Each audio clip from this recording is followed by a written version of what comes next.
By 2053, the average net worth in the African American community, black community, whichever one you go by, according to Forbes magazine and other sources, this is printed in several magazines, the net worth of the average family, black family in America will be zero. In this video, I'm going to talk about it. I'm going to talk about my experiences and what I see. So you guys, we got to take a ride. So stay tuned.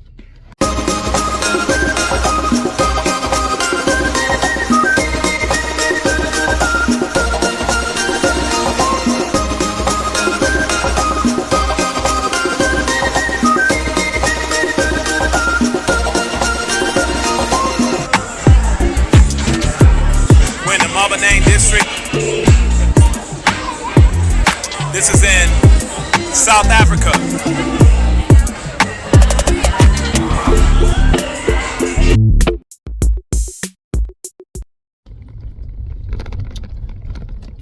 Hello, my South African family and my African American or European, wherever you are, all black diasporan family out there. This is Darren from Buckner Family Travels.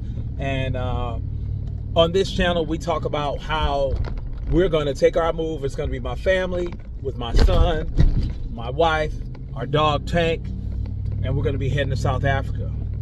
But sometimes I have to get a little bit off subject here. So I had something here I wanted to talk about. By the way, I'm in St. Louis, Missouri. And as you guys know, I am flipping properties. I am buying rental properties and whatnot in a move to pursue our retirement in South Africa. So, like I said, make sure you go first and like and subscribe. Do that now. And that way I can keep producing content. I don't come on very often, but I just thought this was very important to talk about because of experiences, you guys, just experiences. And why I hate to say it, and I try to be optimistic, but I actually believe the stats when they say 2053. First of all, let's understand when they come up with these stats. My son is 14 now.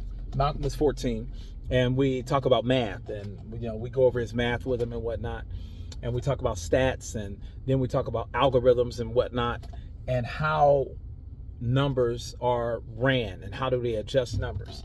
Well, I want you guys to know 2053, when they say the net worth of the average family, black family or African family in America will be zero. This is not something that somebody just came up with off the top of their head. They have done the stats. They can look at education trends, and they see graduation rates. They can even see what grade level a third grader in a certain community is reading at, and then the fifth grader, what grade level they're reading at, to see where they're going to go. They look at inheritance, savings of family members and parents and whatnot, even grandparents. They look at home ownership trends, and then they even look at inflation and interest rates. And they can see when they put all these numbers together, these mathematicians, they can basically give you an idea of what's going on. I've seen these stats before, and it's sad, but most of the time they get them right. Not just in that, but in a lot of things. And these statisticians, these people with master's degrees in math and stuff, they come up with these numbers and they use the data to understand. But I'm gonna go by my experience. First of all, let's talk about our president. We have a president right now that is allowing unprecedented amounts of immigrants to come over the border. I mean, we are talking numbers that are just absolutely mind-blowing. I've heard numbers as high as 20, 30,000 per month. I've even heard numbers that we are high as 200,000 to 300,000 just in the last year. Now, let's put that in perspective. I'm in the city of St. Louis, Missouri, where the population is about 200, maybe 250,000 tops, okay? That's in the city. So we're literally talking about an entire city. And St. Louis hasn't gotten a whole lot of the people coming from over the border, but Chicago and New York have been really deeply affected. I hear Colorado, Arizona, of course, and Texas are deeply affected by this. And here's the deal. In case, this for my South African brothers and sisters, in case you guys didn't know, in the United States, most brothers, black men that look like me, we're in the trades. And we kind of, for the most part, we've dominated a lot of trades in a lot of major cities in the United States. Whether they've been concrete, drywall, roofing, whatever. Of course, you got everyone else in the trades, but as far as our community, we generally, we're the ones in the community doing it. We're doing the construction work. But over the years, especially when I was in Georgia, I've been watching the trend, and I'm watching things kind of change. And I'm looking at a lot of the Mexicans, people from Colombia, Honduras, depending on, just some of the Central Americans, if they want to call it Central America, and Southern American countries, and especially Mexico. They come, and I'm not knocking them, man, but they get into work, and they come to work. Me as a business owner, it's unfortunate that I have to say this, but I have a hard time getting brothers to come to work for me, even at a young age. They want you to call them to come to work. You have to beg them to come to work. It's sad, but I'm not making this up. I've had that experience pretty much from Detroit, Michigan, when I was there and I had a glass company, to Atlanta, Georgia, doing construction, mainly commercial work, building restaurants and whatnot. And unfortunately, I was hoping not to see that here in a different place, but yeah, I'm seeing it here too. And the guys from over the border, and they come here and they be working, man. And I'm trying to get jobs done. So what am I supposed to do? What am I supposed to do? If guys don't show up, I have to hire who's going to come. I have to hire guys who tell me they're hungry. I have this one particular guy, he straight said it. He was like, I haven't worked in a week. He said a week. You hear what I said? This is a Hispanic brother. He said, I'm getting worried. I need work. The way he said it was he was serious. Because he got kids. He got a wife. He got a support. He come here. He speaks some English. He speaks enough English to get by. But he has family and friends. Some don't speak English and whatnot. He trying to get paid. He trying to pay for the nice truck he got. He trying to keep his apartment. This nice apartment, He's trying to keep it. And I get it. But this rolls back to the whole 2053 prediction based on math that the net worth could be zero. So let's put things, that's what, about 29 years from now? So that means if you're 20 years old now, you're youth and you're 20-year-old male, you'll be 49. You'll be 49. So that means you're going to have children, likely. Kids are going to be in high school, maybe a couple in middle school, maybe one in college, who knows? But that's around those ages. And if you have these habits now of not coming to work, and this trend continues, and then you have, at this rate, you have so many people coming over the border. And I don't want this to think this is just a Joe Biden thing, because it's been going on for a while. Trump, that's why he was trying to build the wall. Although we know a wall's not going to stop anybody. We just dig a tunnel, or just throw a rope over the wall and they build a 30-foot ladder, you buy a 32-foot ladder. So we all know they're going to get here anyway. But here's the thing. The numbers are getting extremely high because it's being allowed. I'll just be frank. It's being allowed, which is going to cause more problems in our communities and the black communities. Because the black communities, again, I'm watching black folks, and I'm a contractor, and even though I do great work, I know I do great work. I should start posting some of it, but this is not really the channel I do that kind of stuff. But people know me, and they're still afraid. They're like, man, I just hope you come through, man, and you show up. Man, you got a crew big enough, your people won't come to work, because they already understand the problem. They already see it. Now, I want you to think about that. If they're doing that, what else do you think they're doing? A lot of times, there are plenty of them, they don't even hire black folks. There's black folks up and down these streets I'm riding down right now, and they're on all these houses, and I can ride by, and I see a whole crew of Hispanic guys working. A whole crew working on the roof, working on the windows.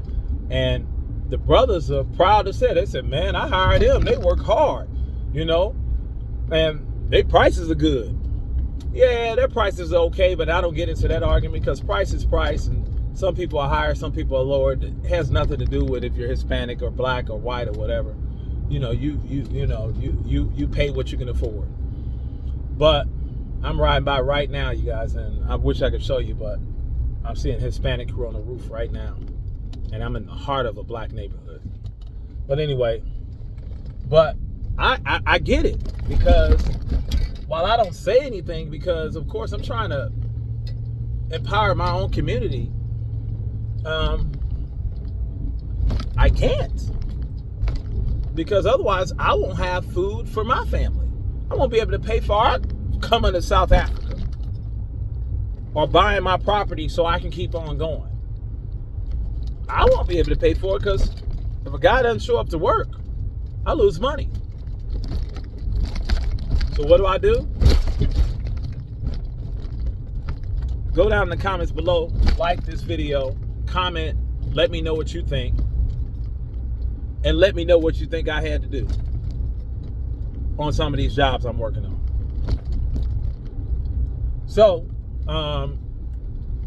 like I said, I'm all into black empowerment, but it's starting to make me believe, forget the numbers. I didn't do the math, because I'm not a mathematician. I didn't do the stats because I didn't study them. But from just being out here in these streets, doing the business and being an entrepreneur like I am, I see what's going on. And these are young people doing it. You got some other guys doing it too. When you look on these corners, you see guys standing everywhere. And the thing is, you offer them work, but look, some of them just can't. Some of them, a lot of them, matter of fact, I'm gonna be honest, I'm in this city, man, there's so many guys on drugs. I mean, whoo, man, it's shameful. It's shameful. They just be on the corner, and they be young, begging for a few dollars. Someone, can they get $1? I've had guys say, hey, you think I can get 5 cents? And I'm looking at these guys, I'm like, man, this dude, like, he's 25 years old. And here I am, 50 plus. And he asking me for a nickel. And I'm in my work truck. He didn't ask me for work. He's asking me for some money. A nickel. I don't know what to say, guys. It's not looking good. I mean, how do you support a family? How are you having a child and you not working? How are you having a child and you quitting your job? Or don't have a business? You can't even read good or do math. I see guys out here, guys. I see it. I watch them. And it's sad. And it really bothers me, because I love my people. I love them. But we got to do better. And when you have guys like myself who have work and have the ability to get work and know how to go out and get jobs and have the skill and the sales and the mindset and the tools to make all this stuff happen, and then we're able to teach you the craft, because I know it's not just me. I know it's some other brothers out here who probably have the same problem and want to teach you the craft, and you don't want to get it. Make sure you like and subscribe. They don't want to get it. I mean, it's like, what are you going to do? And again, this is why I have to look for other opportunities. I mean, I'm not just coming to South Africa or going to South Africa just because it's an emotional thing. While that plays a large role, and I want to be around people that look like me, and I still want to be able to have the infrastructure and, all the amenities that I'm used to in the States, and I want my wife to be comfortable, I want my son to be comfortable. But truly, you guys, I'm trying to have options for my son. It's not even about me, my wife. Our time has come, and we still do our thing, but we want to make sure he has options, because as the American economy begins to collapse on its head, as it's doing, and as it gets worse, I want to make sure he has options. Let me give you something, if you never thought about this. If it's true in the economy for black people in America / African Americans, if that happens at 2053, average net worth 0, that means crime is going to go up in our communities. There's going to be more discrimination, because you're going to be looked up even more as a criminal. So it's going to be less jobs for you. And even if you're an entrepreneur, how is that going to affect you if the average family's net worth in our community has 0? How does it affect me as an entrepreneur? My son, how does it affect him as an entrepreneur? See, one thing I noticed is, and this is sad, I'm forced to use other folks sometimes, because, like I said, I won't have any work, because I won't have any workers, or I have to try to do it all myself.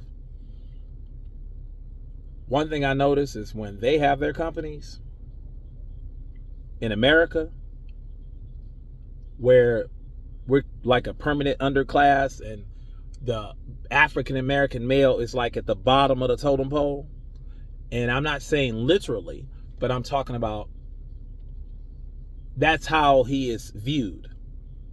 He's viewed as the lowest on the totem pole in America. And if that happens, what is my business going to look like? What is my son's business going to look like? What are a lot of African Americans businesses going to look like if ain't nobody got no money? Because one thing I can guarantee you, why? Because the proof is here.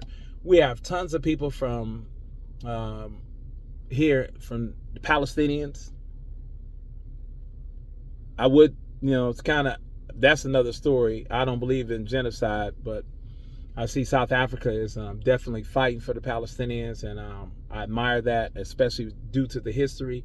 And I know for sure, just a little bit of history I do know in South Africa, there have been other countries that fought for them during apartheid, so I get it. But my experience here, a lot of Palestinians here in St. Louis, Missouri, and they have stores, gas stations, and they have other stuff. But one thing I can tell you is they don't support the black community when it comes to giving that money back. I'm just being real honest, brutal truth. It's not like they're trying to buy anything from us. So they're not supporting our community. The Chinese don't support our communities. They only take from the community. They open up their little restaurants, and mainly restaurants. And that's it.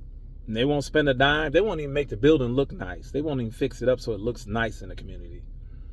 And we'll be standing outside. Our people will be standing outside, long lines to get in and get some fried rice with who knows what meat is in it. They tell us it's chicken, but I know for sure it happened right here in St. Louis where it wasn't chicken. They were putting other meat in there. And you got rats running all through the place and whatnot. The Indians don't support our community. Whites definitely don't support our community. So really, you have no one supporting our community. No one. The only people that can really support your community is your own. And I get it, because our money should turn over in our community, but it doesn't. It stays in our community all but, according to some folks, all but a minute, 2 minutes, really 50 seconds.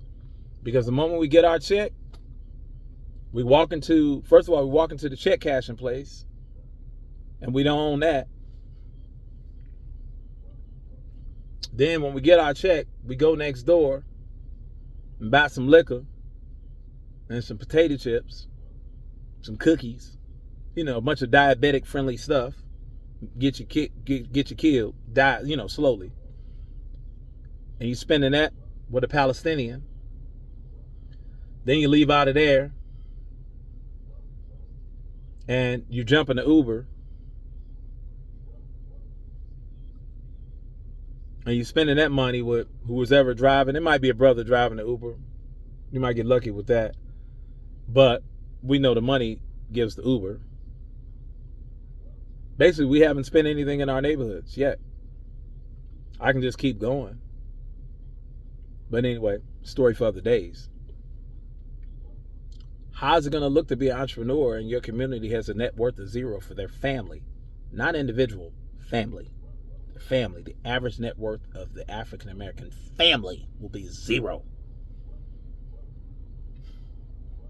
You guys tell me what you think. If I'm crazy, if I'm wrong, you tell me. If you don't believe it, go ahead and tell me. Tell me you don't believe it.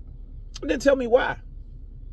So make sure you leave a comment below, like and subscribe.